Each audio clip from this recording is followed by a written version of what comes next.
Imana kwerekanwa ifite umubiri. Ibyo mwebwe mwayibona. Imana kwerekanwa ifite iki? Umubiri.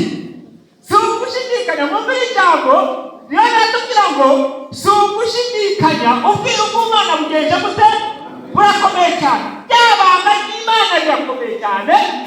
Siko turi kuvuga ngo ntabwo ari ubonetse wese kugira ngo sobanukirwe n'iryo banga atagenda pe atabibwiwe. Ariko noneho baravuga ngo iryo banga n'ubundi riracyari ibanga. Imana kwerekana ifite umubiri ibyo turabibonye.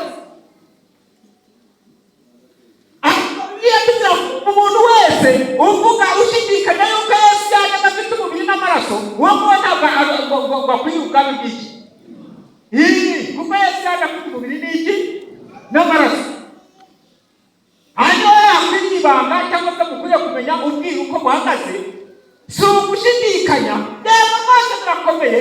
Imana kwerekana ufite umubiri ibi bintu ntabwo byumvikana, ntabwo wabitanga kuko ni ibanga. Hano hakaza bakatubwira ngo Imana ikigaragaza ko ari umukiranutsi mu mwuka. Ibisoba wabyumva cyangwa njyewe nabyumva. N'Imana yaje igaragara mu mubiri ariko ikongera ikigaragaza no mu mwuka. Ibi bintu ntabwo rwose byumvikana. Kandi bakatubwira ngo ikabonwa n'abamarayika, ikababazwa n'abanyamahanga, ikizerwa mu isi, kandi ikazamurwa mu ijuru igahabwa iki? Ubwo ni ubwiru bw'Imana twaje kugijura abantu kugira ngo bamenye ubwiru bw'iki bw'Imana uko bikwiriye kugeza gute bukwiriye kugenzwa. Sibyo? Imana kugaragara ifite umubiri ikagaragara mu mwuka n'Imana, ikababazwa n'abamarayika, ikababazwa n'abanyabyaha nka Samweli nkanjye, kandi ikagaragara mu ijuru ifite iki? Ubwiza. Sibyo? Itsinze ibyo mu isi ikajya mu ijuru ikageza gute? Ikahabwa ubwiza. Sibyo? Noneho hano bakatubwira ngo ndacyafite igihe gitoya cyane.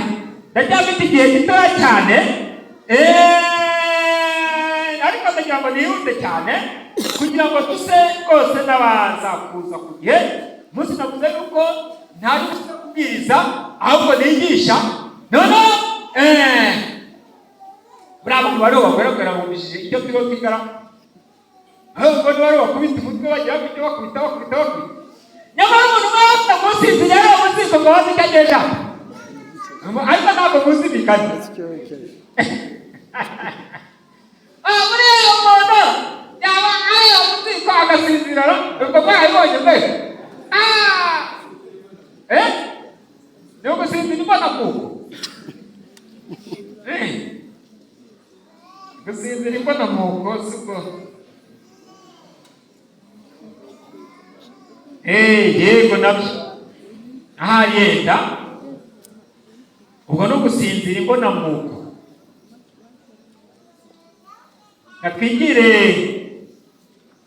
Twigire mu Bakolosayi.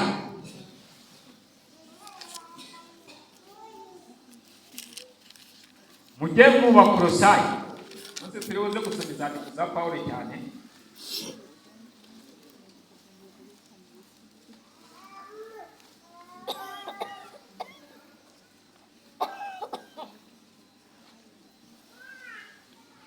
Mbese aho tugeze ubwiru mwabumenyera?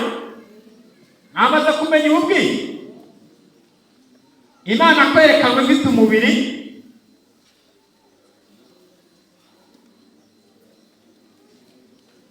Wahita kwifata ku maso ugapanga. Cyangwa ukajya hanze. Buriya yagiye hanze agafata akayagara. Ko numva ntabasinzirije. Ko ndasakuze cyane. Ariko barajya umwana rero iyo yari kwasi. Umwana yari kwasi. Kandi azi yuko se yaje ibijumba bikaba bihari n'ibigori n'ibiki. Ubu ni ibigori n'akawunga. Atari buze kuba ngo atari gusa.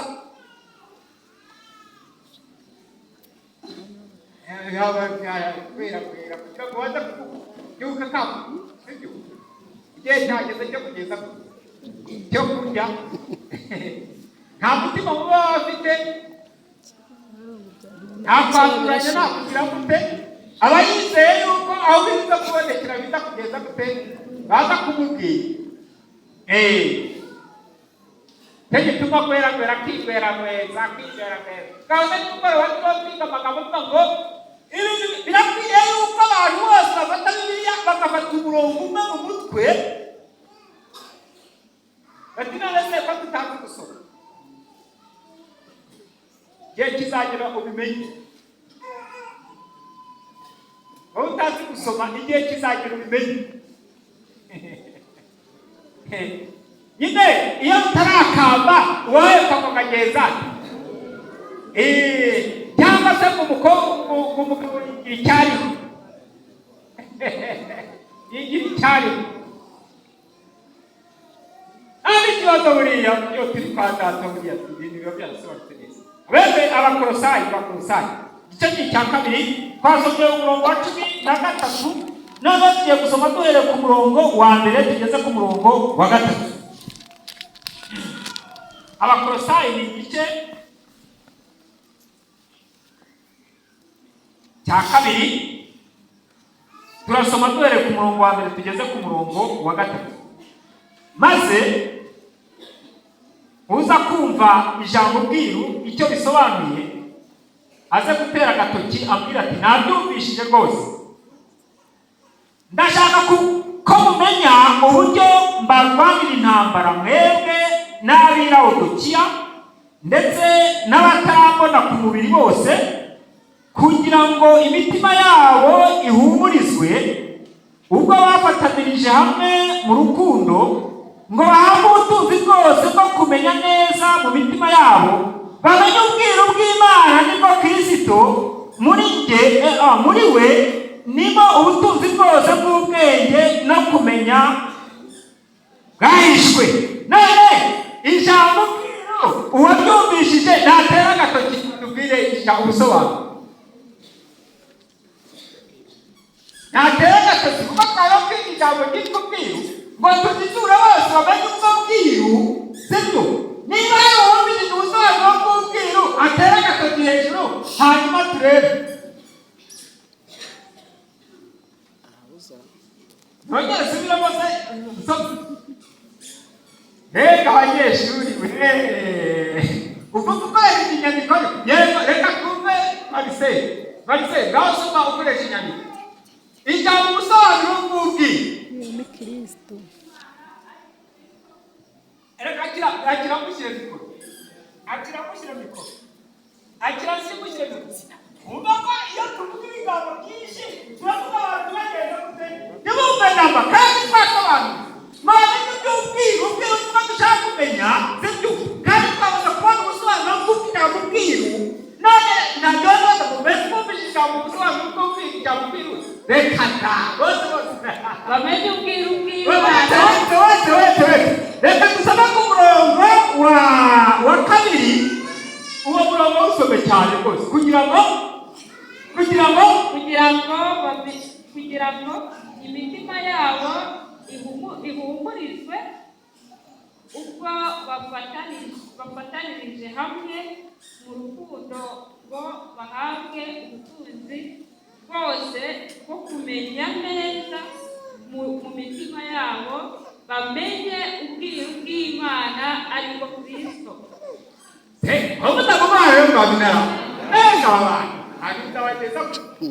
ubwiru bwagaragaye bwamenyekanye none ubwiru ni iki ngo bamenye ubwiru bw'Imana nibwo Kristo sibyo ubwiru abantu dukwiriye kumenya ubwiru bw'Imana kuko ubwiru bw'Imana ni nde ni Kristo sibyo ni nabwo Jehova abwiriza kuko nta bundi bwiru dukwiriye kumenya ntabwo uzamenya bwawe uva mu ngoma y'ubwiru ahubwo ubwiru dukwiriye kumenya n'indera ni Kristo sibyo ubwo niba bwira abantu bakwiriye kugeza gute kumenya kandi niba nawe mukwiriye kumenya kugira ngo musobanukirwe icyo Kristo yabakoreye binyuze kugira ngo umenye Imana yabakoreye binyuze muri Kristo igihe yabakaga ku musaraba yifuza akavuga ati yawe igihe ubwandiko bw'ijambo bateraga tuvanyaho sibyo none njyewe usigaye hasigaye ubwo bwira abantu bakamenya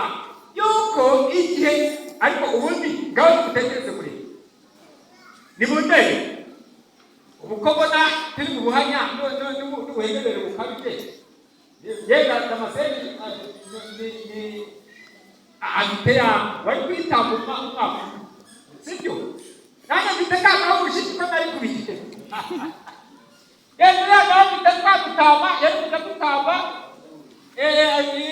nisikari aho ngaho urukuri we ntabwo ujya afite yari kujya yiruka yiruka maze imyaka itatu utarabona inyungu ishwi ajya mwari kujya kuzigura he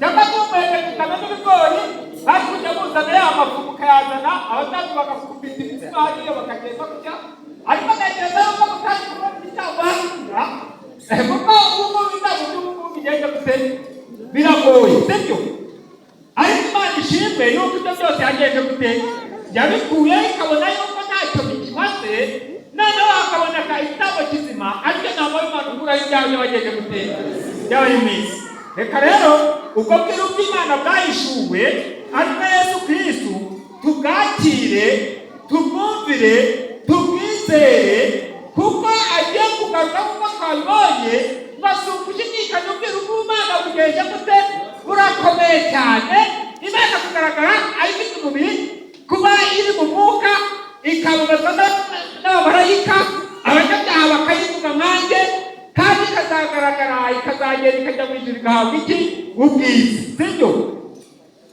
rero mureke mbabwire icyatumye nk'umukirisitu nahoze biganiraho n'abantu niryo somo ngiye gusozerezaho Yohana igice cya 14 isomo usozerezaho ni Yohana 14 iri somo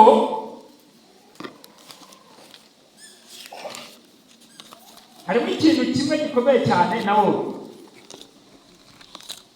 Yohana 14 umurongo wa mbere turasoma tugeze ku murongo wa 4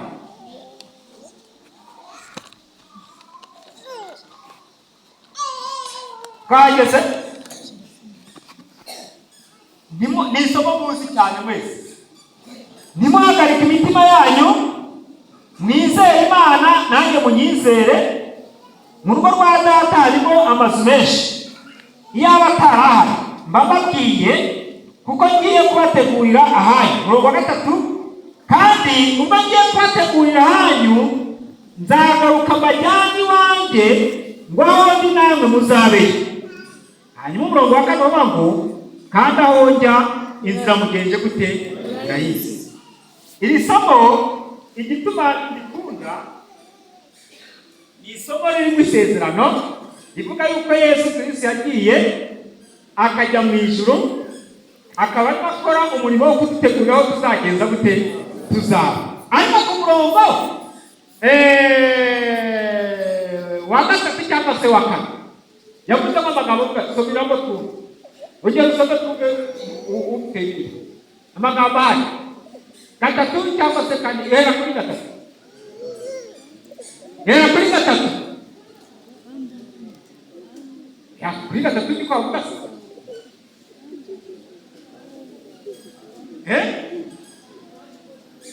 soma twumeni kuseho abantu b'iteka buretse rero iyo Yesu abatingiye kubategurira ahanyu sibyo agize atangira murayiswa turasimbutara hasi ku murongo wa 4 ariko ntabwo ati nzagaruka ngo mbajyane aho ndi namwe muzabeyo ubwo Yesu ari kubatumariye yenda ushobora kuba agiye wize nabi Yesu yavuze ati okay nimuhumure nta kibazo mufite nagiye kubategura ahanyu ariko sinzagaruka ngo mbajyane Yesu yari kubatumariye cyane hano ubwo nari kumwizera dore nahamagaze imbere yacu ntabwo nari kumwizera Yesu avuga ati nzagaruka mbajyane muzagende gute muzabeyo nari kumwizera cyangwa marike ariko kubera ko nzagaruka nzamwizera niba narasinziriye azagaruka agenda gute ankangure nzabagiho nzakabuka mure nzahinduka mure noneho abwira ati ngwino sibyo ariko atagarutse uyu Yesu sinamwizera yakoze ntabwo wamwizera muri mwebwe ahubwo ati njyewe nari kumwizera kubera yuko avuze ati nimuhumure ntuzavuze ati sinzagaruka yewe abantu bizera bitandukanye ariko atari kumwizera igituma mwizera nuko azagenda gute azagaruka akajyana tukabana nawe maze ngo wifusiwe byose ahahetse akavuga ngo ngiye kwa so ariwe nande kwa data ariwe naso ngiye kwa data ariwe naso sibyo yagiye kwa data kumutegurira sibyo ariko ikindi nuko azagenda gute azagaruka yavuga ibyo cyangwa ntabwo azagaruka Yesu we ntabwo twizeye ariko ndabwizera ko azagenda gute kazagaruka sibyo se reka Imana rero idufashe twebwe ubwo bwiru ariko Yesu Kristo ugiye kugaruka mu izina rya Yesu